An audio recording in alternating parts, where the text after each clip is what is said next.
Yes? Yep. So, I'll let him introduce herself, but we're doing our first live interview live on the spot, not Wednesday night, Thursday night, whenever we go live show. So I'll let you introduce yourself. Rich Klein. Mm. I'm the catalog maintenance expert for Tom Cruise, and I've been doing that role for about a year and a half now. And then after like 7 years, that's about it, 7 years away from the hobby, of which I spent 19 years working at Stephan, so 17 as a full-time, the last 2 years in contract.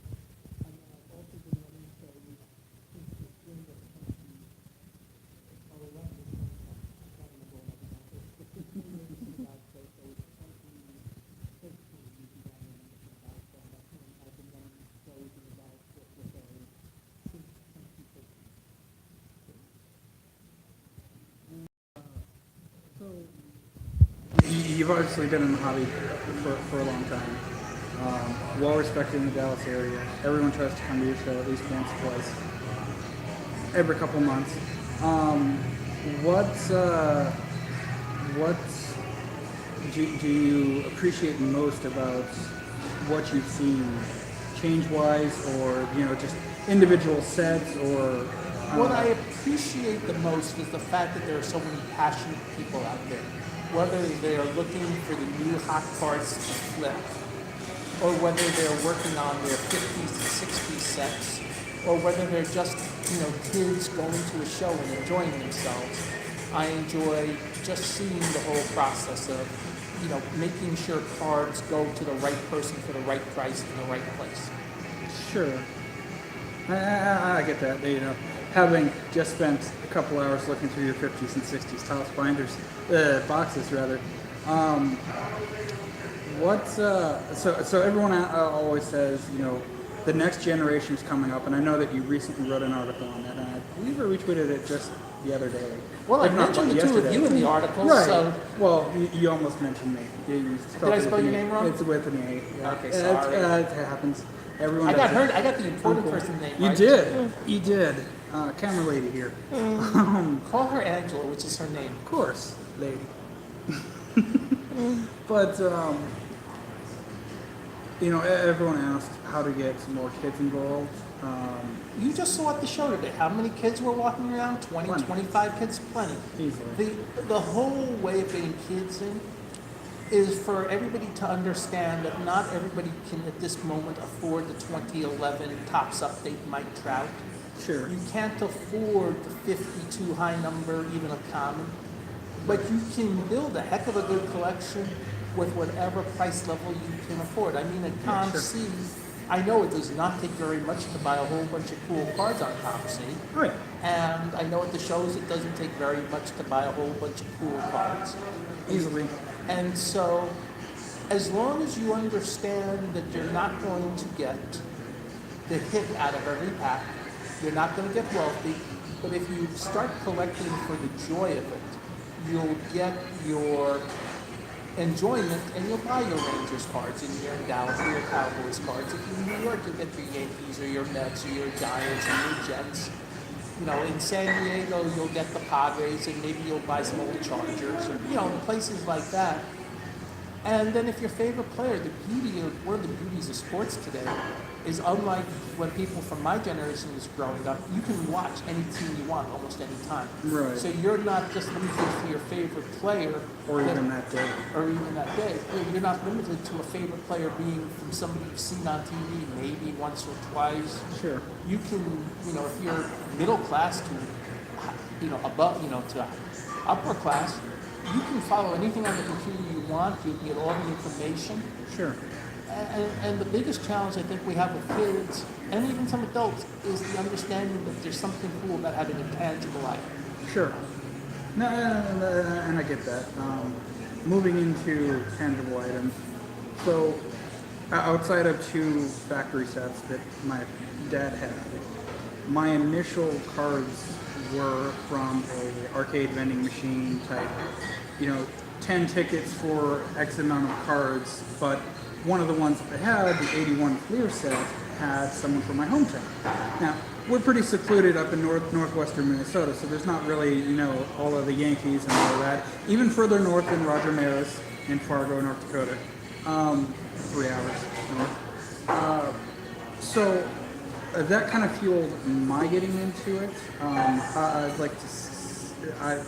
The question I pose to you is, what started yours back in the pre-war? I got my brother's 62 high number collection. Tobacco era. And we played with him. He had so many 62 high numbers. We played with him.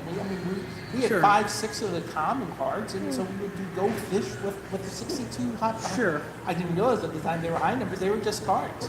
Right. And then I collected. Okay, I have the high. I found out. Oh, I have the high numbers. Why don't I go for the set? Well, I had the rookie parade. So Sure. it turned out I had all the tough cards.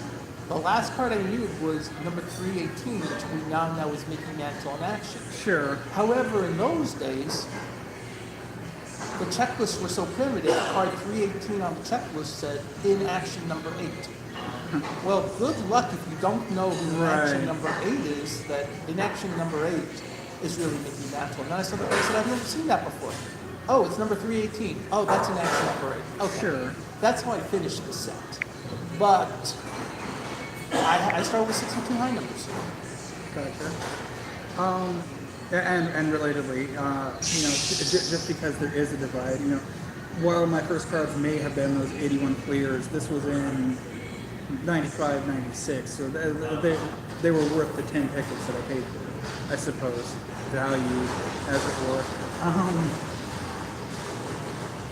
But with everything now available, I'm kind of curious on, how things disseminated back then. Not necessarily, hey, here's the checklist on a sell sheet or, the 3 promo cards, but how did the kids go about finding out that they actually had 596 cards that year, or, there was this amount of inactions or this amount of, just your general collecting guide. There were checklists in the pack. Okay. And you could, Right. and if you were, that's why so many of these old checklists are marked. Sure. Because how did you keep track of what you had? It's a check. It's a check mark on your Right. checklist, and that's how you kept track. There really weren't a lot of formal hobby publications until CPU, and then about 5 years later, Beckett Monthly in 1984. Right. Until then, there really weren't a lot of monthly publications. Jim Beckett did a survey in 77 and 78 and did his first book in 79. 79 is your demarcation point for when checklisting and lists actually became, let's say, more public knowledge. And then after that point, then the information got better. As Dr. Beckett wrote in the first issue of Beckett Monthly, and I'm going to try to quote it correctly, we were like way behind stamps and coins in terms of the hobby, and we had so many advantages that he wanted to make it a hobby equal to stamps and coins. Well, we're past stamps and coins. We still had younger people chasing cards because cards are, when you see a baseball player, when you see, Aaron Judge last year, when you see Juan Soto this year, or Acuna this year, or Ozzy Albies this year, Sure. You have young players that you can watch on TV every night now. Right. We didn't have that in those days. The only players you could see in New York on a nightly basis was whoever the New York, highlights were. And if, if the Mets player, you might see a highlight of in '69. There was the 25th player on the roster was probably Bobby File. You might see a Bobby File highlight once a month if you like Bobby File. And he was in the last series in the 3-player rookie card, if I remember. So you're not really chasing his card. But today, everybody knows, if you follow baseball at all, even tangentially for new baseball, the magical year Juan Soto's having as a 19-year-old. Right. Yeah, absolutely. And everyone's chasing that either in base or Bowman or the auto versions or with the Topps Living and the Topps Now, as it were. And we should mention, when you talk about Topps Living and Topps Now, that the card companies are working diligently. And, we had a visitor from Panini at our table. Sure. And, for all the card companies, for Topps, for Panini, for Upper Deck, for all the card companies, Right. the end game, and to some extent rightly so, is how are we going to end up getting to the mass audience? Yeah, sure. Because if you can do direct marketing, you're ahead of the game. You don't have to worry about second and third, secondary market. You're doing the first market, then the secondary market is not up to you. You don't even have to worry about is somebody buying the patent. Well, and it's not leaving money on the table by having it available. Well, I mean, yeah, sure, you have the week time frame or the day time frame to purchase them. They're still getting out there somehow. You also have, it's like Panini Instant and Topps now. Right. And the advantages of those is that I know, Panini Instant, they do that in-house. Mm-hmm. Well, so if Panini needs to do a card of somebody during the World Cup, if somebody had a hat trick in the World Cup final, they could have a card out the next day. Yeah, easily. Boom. There it is. Run the press. There it is.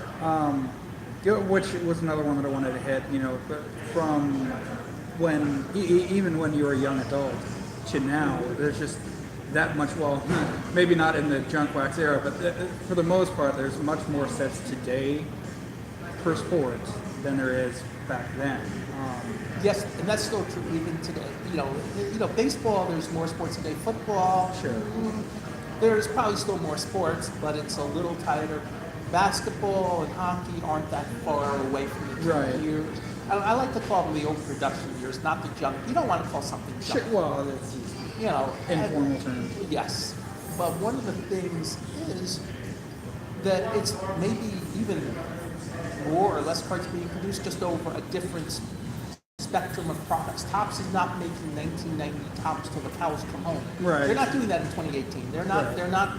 They're not printing 1990 Topps in November. Sure. 2018 is Series 1, when that's done Series 2, when that's done the update series. Heritage, Heritage High, Heritage Minors. But again, once you're done with all of them, They're on to the next one. They're on to the next one. Within the next week. And that's one of the things that I like that they do is that, a full week ahead of the event. Here's the checklist, here's some preview images, and, well, for the most part, outside of a few flub-ups this year, they've done that routinely for the past several years now. And Panini is really good And as well. them too, as well. Panini is probably the best in terms of getting all their checklists up Right. and about. They are really efficient about doing that. And I have some disagreements with their formatting of the checklist, but at least it gets out.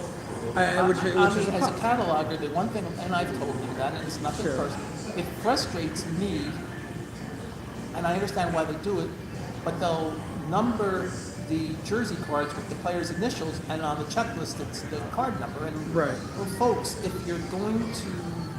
I get a card and I don't know what the card is, if I'm a new collector, and this is what always frustrates me, it's not because I've cataloged for almost 30 years, but it's because I'm thinking about the guy or the girl or the kid who buys a pack for the first time, Sure. opens a card, and tries to look it up on the checklist.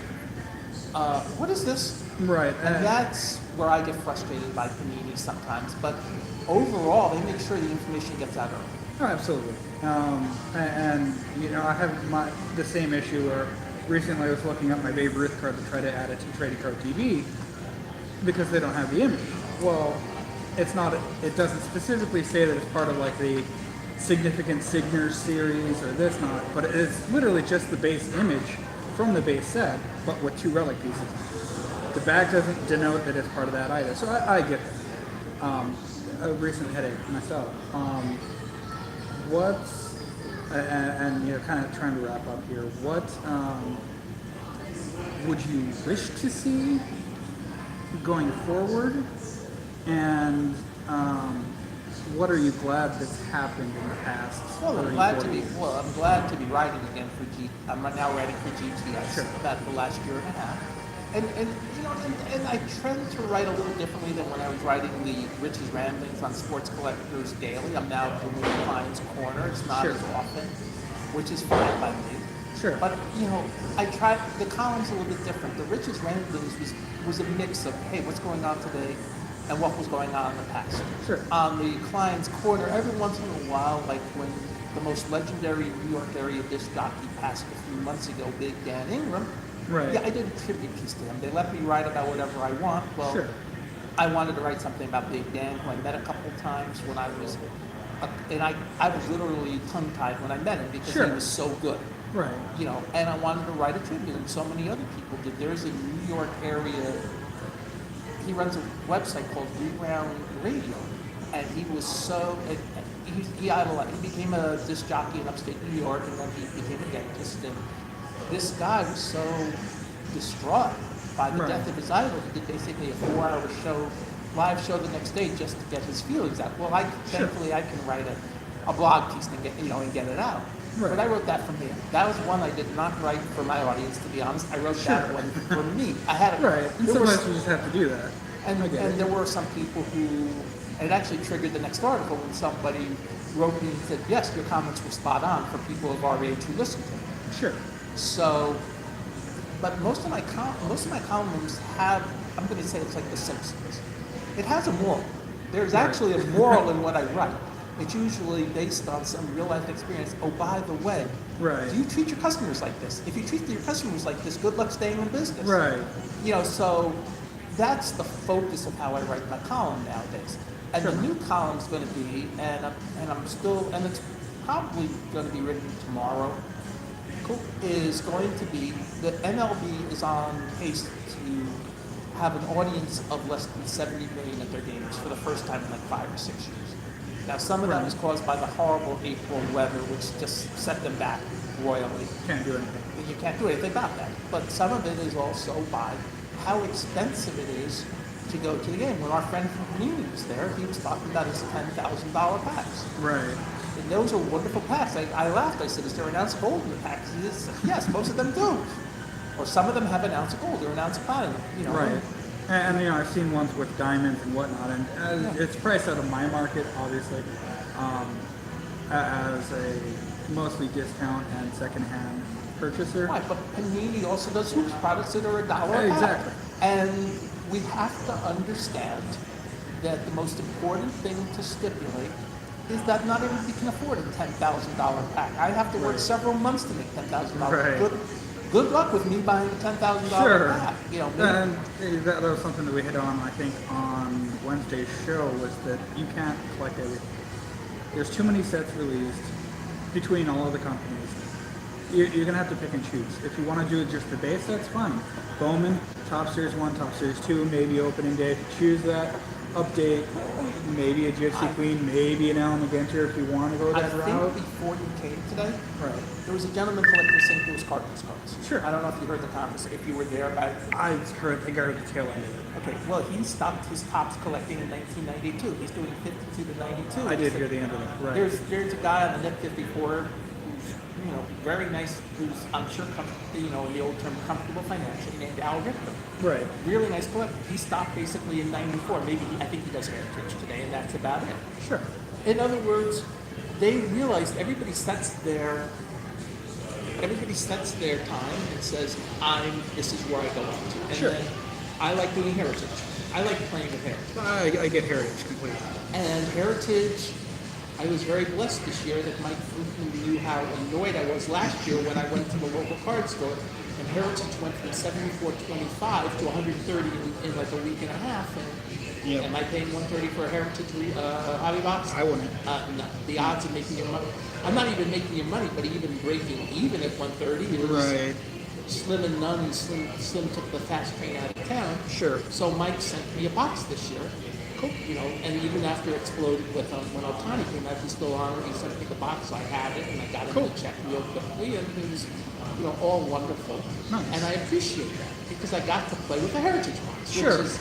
which I like. It's one of the, everyone seems to love that set, regardless of what year they And come. Topps has always done a good job of honoring what was in the past. Yes. And that's the beauty of what they've done. And I think they can do that set for another 20, 25 years before they finally run out of steam on it. And then when Sure. you start getting all the sets from the 90s that look the same. Right. Okay, let's stop there. But They can cut after 88. We're good at that. 88, 89, 90s Sure. different looking sets. So, they've got another, next year's a 70 set. So they got 20 more years that we can pretty much guarantee they can run through. Sure. And, I hope to still be living in 20 years. Right. But it's a good product. And that's the thing. That's what I always stress. Everything's affordable if you want it to be. Right. And as long as you are happy And I told the story in 1986. My friends, Hans and Henry, had a little store called H&H Hobbies in Garfield, New Jersey. Okay. People would buy 85 Topps packs. Well, if they Sure. didn't get the Gooden or the Eric Davis or whoever the hot players were at the time, Clemens and Puckett. Clemens and Puckett. McGuire was not hot in 85. Right. So they left those cards on the counter. All Sure. the cards they didn't want was left on the counter. Well, Big Mac, the next year exploded. Well, you know how many Big Macs that store had because of all Right. those cards that were left behind? Probably plenty. Probably plenty.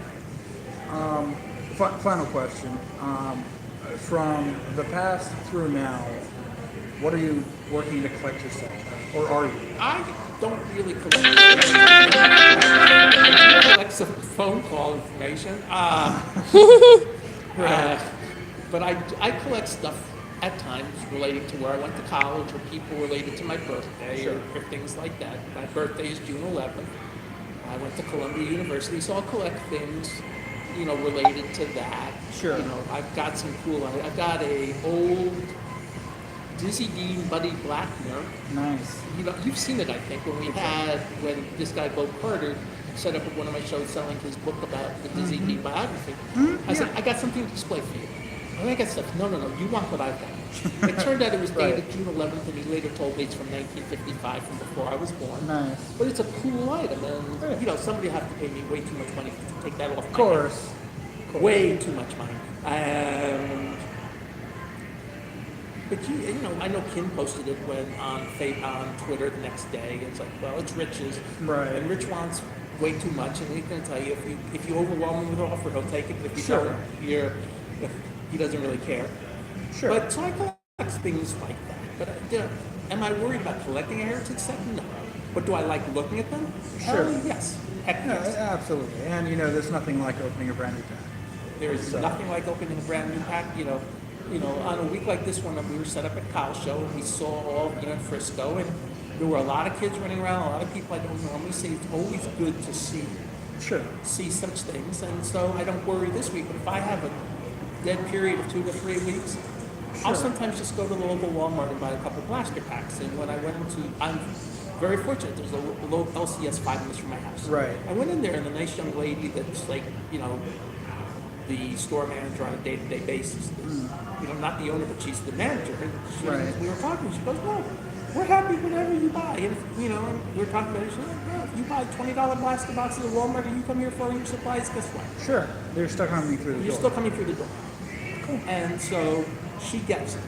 She doesn't get it stuck up at it has to be a hobby. No. You're in the hobby. You'll come in, maybe you'll get some hobby box for Christmas. Right. Or for Hanukkah, or for your birthday, or for graduation. So she gets it. And I wish more people, and that was true in the 90s, more people back in the day. Hey, they're coming through your door. Even if even if it's a Walmart special insert. Sure. You know what? Can you make money if you buy it? Yeah, well then why are you complaining? Right. Buy the card. So it's not a hobby insert. Did you make money? Yes. Next question. Exactly. If you're in the business, that's your purpose. If you're a collector, your purpose is collect what you like and enjoy what you do. Cool. Well, like I said, we're going to try to set up, I think, at your show next. Okay, sounds good. Maybe hit David and Justin. Sounds good. And do like an actual run through the show this time. Good. My phone's on life support, so before this ends and it dies, thanks for joining us. Absolutely. Hi, dying phone. Yes, the phone is dying.